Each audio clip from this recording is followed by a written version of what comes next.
tour guide. He really is. And we're very glad to have him here tonight. Give it up for Daniel, everybody! I can cheer for myself too. But you guys help, it's nice. So hi, I'm Daniel. Hi. You guys are so responsible. You were so responsible to her. She had like a monotone. It was wonderful, by the way. But I decided not to speak in monotone. If I do, it's by accident. Also, if I'm sweating, it's not because I'm nervous. You know it's hot in here, right? Yeah, cool. So yeah, I am a tour guide.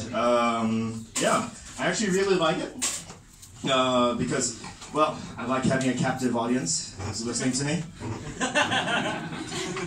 It's not like the rest of my life, unfortunately.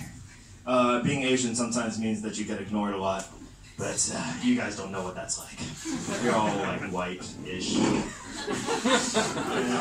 close enough. Ahmed's like almost there. Anyway, so no, I love being a tour guide. I actually really fucking love my job. I got into it mostly because I love Zurich. Do you guys love Zurich? Yeah. This is about what love is like in Zurich, by the way. This is my personal experience too. Thing is, like, I'm a tour guide, and part of being a tour guide is like you gotta love the city, you gotta want to show people around, and you know, I fell in love with it, and I'm always, you know, telling people how nice it is and showing them all the best parts of it. I'm spending lots of money in the city, and it just doesn't love me back. I'm actually right, and I realized that I got friend zoned by a city. I'm over 30 now, and I thought that wouldn't happen anymore, but anyway, no, but no, I am a tour guide, and I do not get all the Chinese tourists. They have their own tour guides. They bring them themselves from China. That's how it works with Chinese people. Don't trust them. I say this because I'm not Chinese. If you thought so, racists. I'm Vietnamese, if it helps at all. This is why Ahmed never pronounces my last name. He can't. Ironically, I have the most common surname for Vietnamese people, but no one can pronounce it. We really want there. But anyway, no. Thank you. It's Nguyen, by the way. Don't try it. Don't try it now. I get that all the time. The thing is that about being a tour guide is that I like doing it, but then the problem is, well, I'm too good at it. And it gets to the point where I have to kind of challenge myself, you know. I have to be like, wow, you know, how can I make this more interesting for myself? And yeah, so I tell dick jokes. People don't realize it at the time because sometimes there are kids in my tour groups, and I got to be subtle about it. This is the challenge. So how do you tell a dick joke in Switzerland? Well, the thing is that like Switzerland isn't really famous for having anything very tall. I show them the Prime Tower. 35 floors, 126 meters. Tallest building in Zurich. Second tallest in Switzerland. Wow. Most people aren't impressed, but she is. So here's the thing, like Switzerland doesn't have the tallest towers. Nor does it have the biggest mountains. You guys know. You're not fat enough. Switzerland's too fit. I'm Asian, and we know about big things, right? Mountains, towers. Okay. No. Oh, I'm very appreciative that you don't think of Asian dicks as being small on me, right?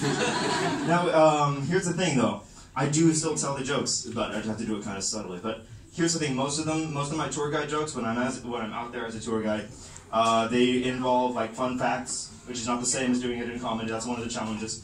And but nevertheless, sometimes, once in a while, I get to mix history with dick jokes. Sometimes it's both.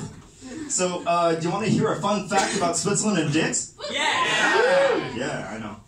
I like it too. That's why I'm telling you. So, in Switzerland, did you know that Zurich is actually quite a famous city in terms of the Protestant Reformation? Yeah. Awesome. It's the Swiss people here.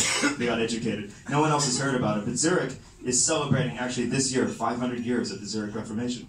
And it all got started because of an event 500 years ago that's called, in English, is called the Affair of the Sausages. And you find it just as funny as I do, that's the thing.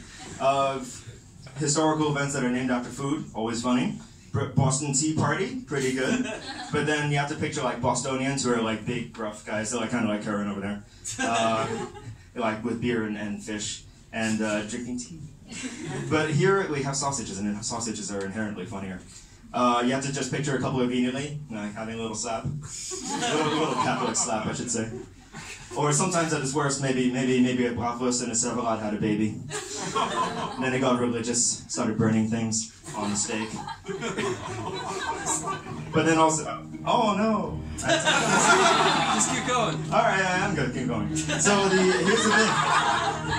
here's the thing. Like you have to picture like in. That's really loud. I feel like I'm getting a little hostility. Fuck it, who cares? So in German, they don't call it the affair of the sausages. It is called the Zürcher Wurstessen, which literally translates to the Zurich eating a sausage, which is a lot less funny. So obviously German is just not made for comedy. But what happened, basically, what this whole event is about, you guys want to know, right? Yeah. Before this is over, is that basically a very famous priest here decided one day he was going to eat a sausage. And Catholicism was never the same again.